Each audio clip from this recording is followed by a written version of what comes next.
Hi, this is Augusto Sainz with Canal Hispano TV, and in this occasion we have a special guest. His name is Greg Williams. He is the Department of Administration Services, Equal Opportunity Division Deputy Director. Hi, how are you today? I'm doing well, Augusto. How are you? Good, thank you. Great. So tell us a little bit about, an overview about who you are and what you do in at the Equal Opportunity Division of the Department of Administration Services. Sure. So as you mentioned, I'm a deputy director in the Department of Administrative Services, where I manage the Equal Opportunity Division. Out of this division, we do several things. We administer a couple of the state's procurement preference programs. So one of them is called the Minority Business Enterprise Program, which is a race-based procurement preference program for small business owners. It basically requires state agencies, boards, and commissions to set aside 15% of their annual budget for these certified businesses. Another of the programs that we administer is called the Encouraging Diversity, Growth, and Equity Program.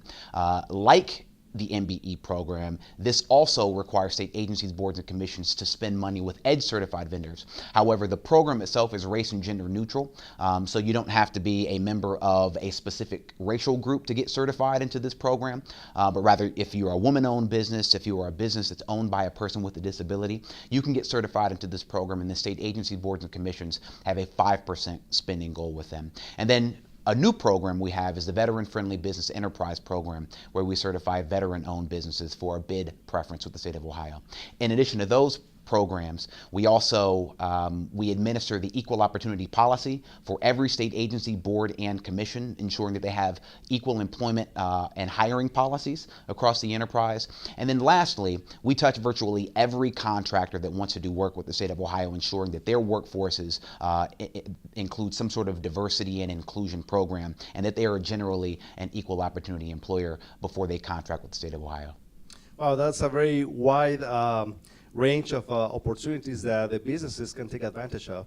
And what are the requirements in order to be in or to participate in these programs? Absolutely. So the MBE program, again, it's race-based, so the business must be owned by a person who is either Black, Hispanic, Asian, or Native American. The business must have been in existence for at least 1 year before getting certified. And then we just basically want to ensure that the business is actually owned, operated, and controlled by the minority member, the minority ownership of that business. As long as those very simple, basic criteria are met, they can get certified into the program, making them eligible for that 15% spending goal across the state of Ohio's enterprise. For the EDGE program, again, you can be one of those minority groups, Black, Hispanic, Native American, or Asian, but you can also be a woman-owned business or a business owned by a person with a disability. Again, we just want to ensure that those folks actually own and operate and control the business and the day-to-day operations of the business before they get certified. But that's basically all that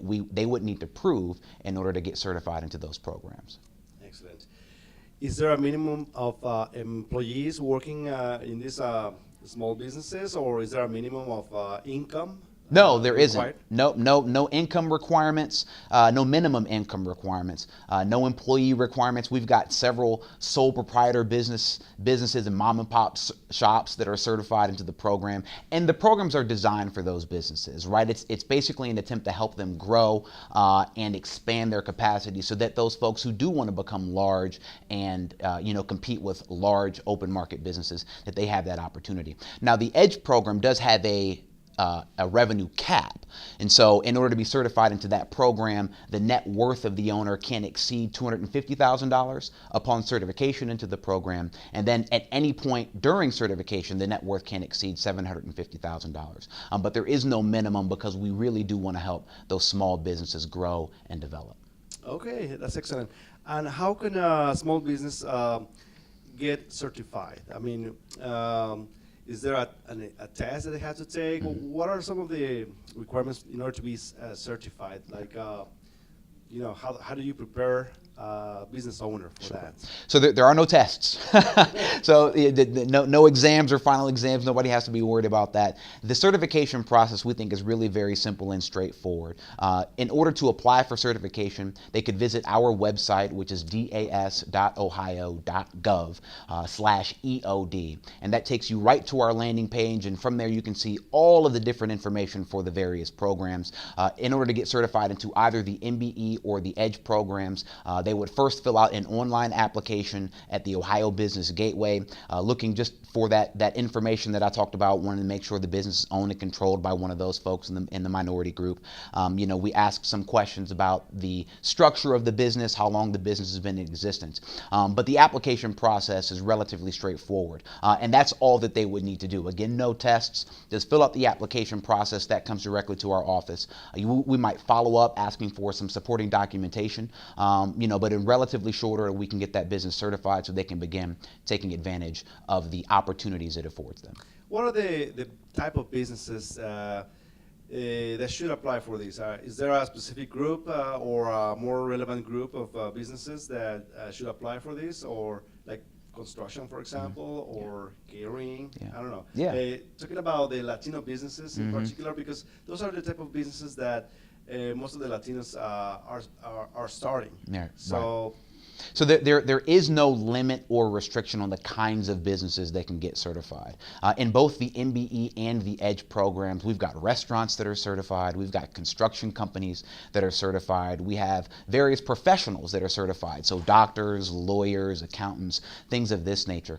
So I would encourage every business owner who might be eligible for the program to pursue certification, because even if it is the kind of business that doesn't necessarily do work with the state, the designation as a certified business does carry some value, even in the private sector, where various companies have diversity and inclusion programs, they have supplier diversity programs, and the certificate from the state of Ohio can be used as a marketing tool to basically demonstrate that this business is in fact minority owned, that it is a small business, making them eligible not just for the state program, but for various opportunities in the private sector, but also at various other governmental levels across the state. Excellent. And now, this is a question that probably many Latino business owners would like to know. As you may know, some of them may not be documented. So is that an obstacle in order to be certified?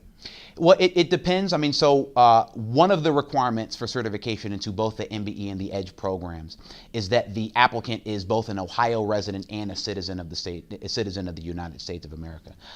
We are certainly not sort of checking that information and then running it up any sort of flag polls for any further verification. But that is one of the eligibility requirements into both of those programs. Excellent.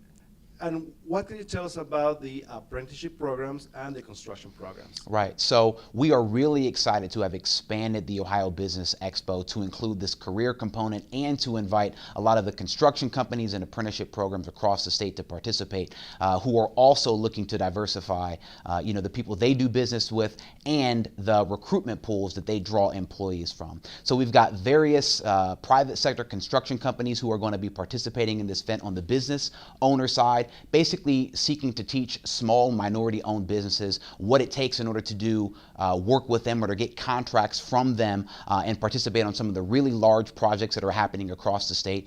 For example, one of our great partners, the Columbus Regional Airport Authority, has a $1 billion expansion at its airport, the Midfield project, and they are looking for as diverse a group of businesses that can help them achieve that project goal and are going to participate in that project. And so they'll be there looking for those business owners. In addition to that, we've got various apprenticeship programs, which are programs designed to teach people the skills that they need in order to become a part of a construction trade. So the Ohio State Apprenticeship Council, which is administered by the Ohio Department of Job and Family Services, they are going to be there. We've also got the Associated Builders and Contractors. We've got the mechanical Mechanical Contractors Association is going to be there to talk about their trades and their apprenticeship programs. And we really want to highlight apprenticeship programs as a viable career opportunity for people who are looking for a job. I know anymore nowadays everything is about tech and IT, but infrastructure still needs to be built. Projects are going on, buildings need to be raised up. And so these programs do a lot to teach people the skills that they need and highlight the really good quality of life that people who are skilled in the construction trades can have. And so we're really, really excited to have these construction companies and apprenticeship programs as partners. That's so great because there is no excuse not to learn a new trade like construction and so many others like mechanical contractors. So yeah, people should take advantage of these great opportunities and these great programs that the AS is offering. Okay, and now let's talk about this event that you're having on Wednesday, May 17. It's the Ohio Business and Career Expo. Who should attend this expo? Everybody should attend the expo. We're hopeful that we have hundreds and hundreds of people show up. So it is a free networking event for minority and disadvantaged business owners and job seekers to network with procurement officials and HR professionals across the state of Ohio. For small business owners, we've got so many opportunities for them to network with contracting officials and procurement professionals across the enterprise who are looking to do business with MBE and EDGE certified vendors in an attempt to advance diversity and inclusion goals across the state and to diversify the pool of suppliers from which they get their goods and services. For job seekers, we've got HR professionals that are looking to hire and talk about job opportunities across the state of Ohio's enterprise. And so, if whether you are a business owner or a job seeker, an employer or an employee, we are confident there is something for you at this event. And so if you are a disadvantaged individual, a minority, a woman, a person with a disability, who's just looking for an opportunity to demonstrate your capability, we are encouraging all of those folks to come out because the state of Ohio wants to meet with you, talk with you, and explore how, we can build a relationship either on the business side or the job seeker side. Excellent. Is there a cost for this event? The event itself is free. Parking at the Ohio Expo Center's Cardinal Hall is $5, but we think that amount is well worth, attending and taking advantage of all the various things that will be at the event. Excellent. And what will be your role during this event? So my role is, I hope to welcome everybody there, basically explain to those attendees why diversity and inclusion is important to the state of Ohio, as an explanation for why all of the various state agencies, have put the time and effort that they have to make this event successful. I hope to highlight some of our partners that have done a really good job of helping us get this off the ground. So specifically, the Ohio Department of Transportation has really been a really good partner of ours, as well as the Columbus Regional Airport Authority, who, like us and various other state agencies, are looking for diverse job seekers and business owners to help them advance diversity and inclusion goals. And then beyond that, we've got several workshops that we'll be doing at the event, teaching job seekers, for example, how to write resumes, interviewing techniques, basically how to do online job searches or how to prepare for an interview, teaching them the skills that they need to search for and land that job. And then on the business owner side, we'll also be doing workshops that are designed to teach people how to do business with the state of Ohio, how to respond to a bid request, the certification requirements to be eligible for one of our programs. And I had the great fortune of sort of teaching some of those workshops and networking with folks to explain to them all of the opportunities the MBE, the EDGE programs can afford. Excellent. And what about the job seekers? How should they be prepared in order to attend? Should they bring any information like their resumes or? Absolutely. So bring your resume. If you've got personal business cards made up, bring those too. One of the chief things that we want to do for job seekers is create an atmosphere for them to make a connection, to build a network, and to make themselves memorable and leave their name with one of those HR professionals so that when a hiring opportunity comes available, they are thought of immediately. So like I said, business card, resume, and beyond that, just come ready to network, shake some people's hands, and like I said, make an impression with them so that when those opportunities are available, they're thinking about you. Okay, excellent. And just to round up, Well, is there anything else that they should know, that people should know about this expo, or what else can you, to wrap it up? Yeah, sure. So in addition to the workshops and the various activities for job seekers and business owners, we are also going to be hosting the Big Table at this event, which is a community building exercise sponsored by the Columbus Foundation, designed really to get people across the community talking about issues